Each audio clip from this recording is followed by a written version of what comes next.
हरिर्नाम हरिर्नामैव केवलम कलौ नस्तेव नस्तेव नस्तेव गतिरन्यथा।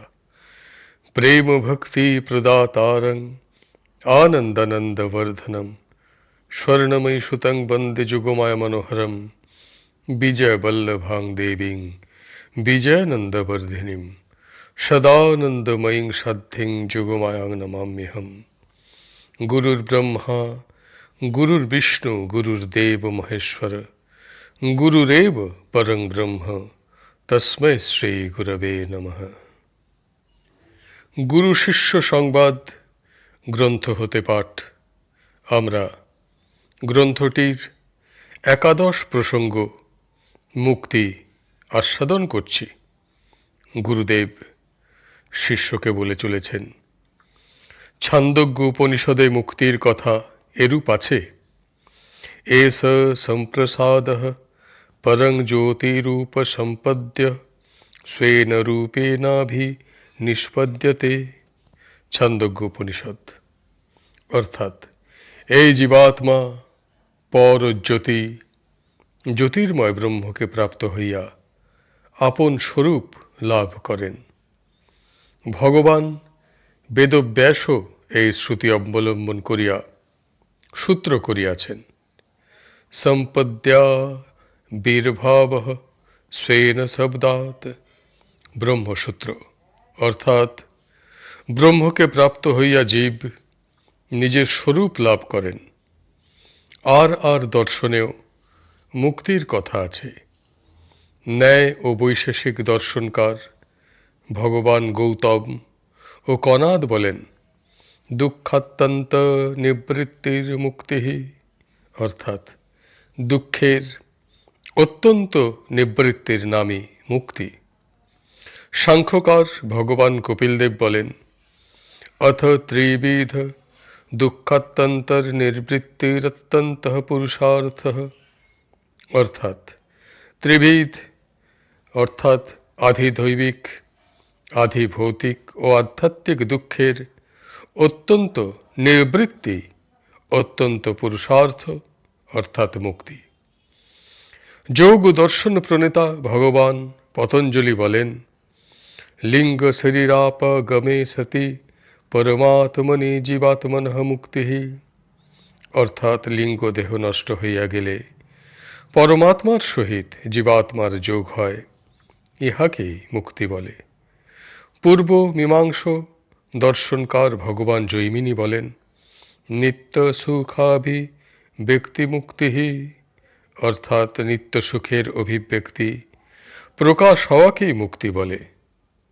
নিত্য সুখ ব্রহ্ম সহবাস ভিন্ন হয় না। জীবাত্মা পরমাত্মার সহিত যুক্ত হইলে নিত্য ব্রহ্মানন্দ ভোগ করিয়া কৃতার্থ হয়। আর দর্শনকারগণ মুক্তির যে লক্ষণ করিয়াছেন, সে সকল হইতে ভগবান বেদব্যাস প্রণীত লক্ষণটি সুন্দর ও শ্রুতিসঙ্গত হইয়াছে। ব্রহ্মদর্শন ভিন্ন মুক্তি হয় না, শ্রুতি ইহা স্পষ্ট বলিয়াছেন।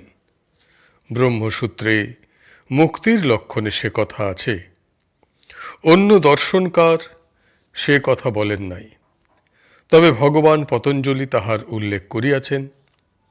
ব্রহ্মদর্শন ভিন্ন যে মুক্তি হয় না, উপনিষদে তাহা পরিষ্কারভাবে বলা হইয়াছে। ভিদ্যতে হৃদয়গ্রন্থিশ্চিন্তন্তে সর্বসংশয়াঃ ক্ষীয়ন্তে চস্য কর্মাণি তস্মিন দৃষ্টে পরাবরে। মুণ্ডক উপনিষদ। অর্থাৎ পরাবর অর্থাৎ ব্রহ্মাদিরও প্রভু সেই ব্রহ্মকে দর্শন করিলে সাধকের হৃদয় গ্রন্থে ভেদ হয় এবং সমস্ত কর্ম ক্ষয় হইয়া যায়।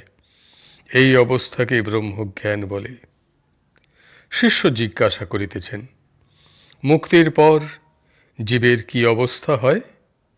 গুরু উত্তর দিতেছেন, মুক্তির পর মুক্তাত্মা স্বরাট অর্থাৎ স্বাধীন হন।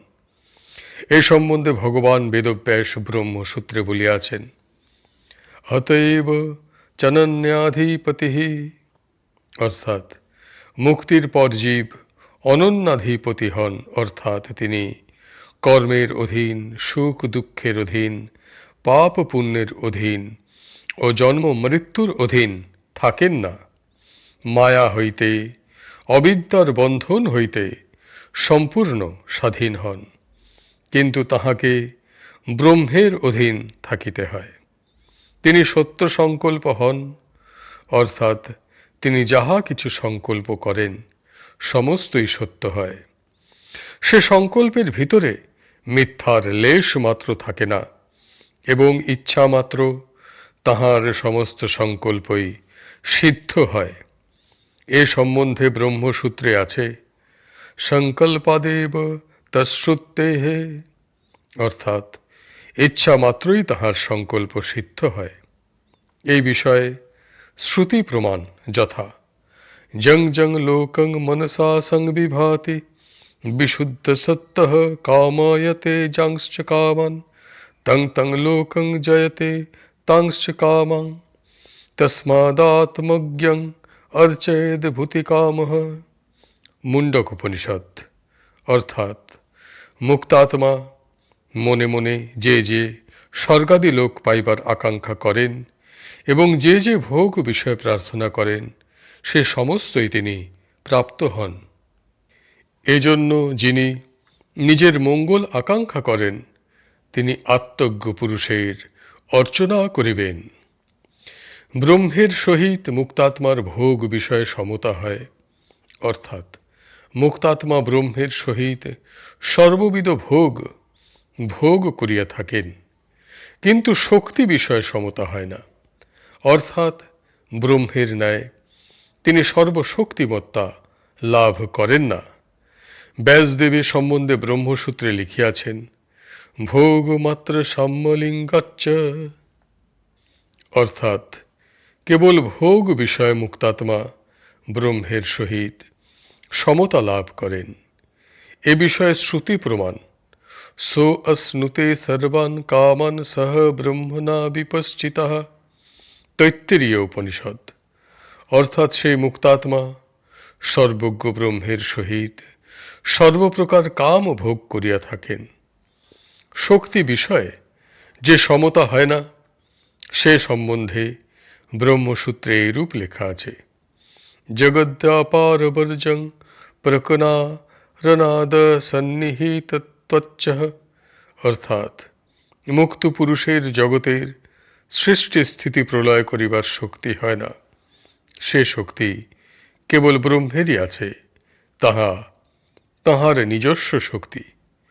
মুক্তাত্মার আর পুনরাবৃত্তি হয় না, অর্থাৎ তাহাকে আর জন্মগ্রহণ করিতে হয় না। এ বিষয়ে ব্রহ্মসূত্রে আছে অনাবৃত্তি শব্দাদ অনাবৃত্তি শব্দাৎ। শ্রুতি বলিয়াছেন ন চ পুনরাবর্ততে ন চ পুনরাবর্ততে। গীতাতেও ভগবান বলিয়াছেন আব্রহ্ম ভুবনাল্লোকঃ পুনরাবর্তিনোর্জুন মামুপেত্য তু কৌন্তেয় পুনর্জন্ম ন বিদ্যতে। অষ্টম অধ্যায় ষোড়শ শ্লোক। অর্থাৎ হে অর্জুন, ব্রহ্মলোকাদি সমস্ত লোক নিবাসীগণেরই পুনরাবর্তন হইয়া থাকে, কেবলমাত্র আমাকে লাভ করিলে পুনর্জন্ম হয় না। মুক্ত জীব সর্বদা ব্রহ্মের সহিত যুক্ত থাকেন, তখন তিনি নিজেকে ব্রহ্মের সহিত অভিন্ন রূপে দর্শন করেন। ব্রহ্মসূত্র বলিয়া আছেন অবিভাগেন দৃষ্টত্বাৎ, অর্থাৎ মুক্ত পুরুষ নিজেকে ব্রহ্ম হইতে অভিন্ন রূপে অনুভব করেন। আত্মার এই অবস্থাকেই ব্রহ্মজ্ঞানের অবস্থা বলে। এইখানেই গ্রন্থের মুক্তি নামক প্রসঙ্গটি সম্পূর্ণ হইল। হরি বল হরি বল হরি বল। জয় গুরুদেব জয় গুরুদেব জয় গুরুদেব।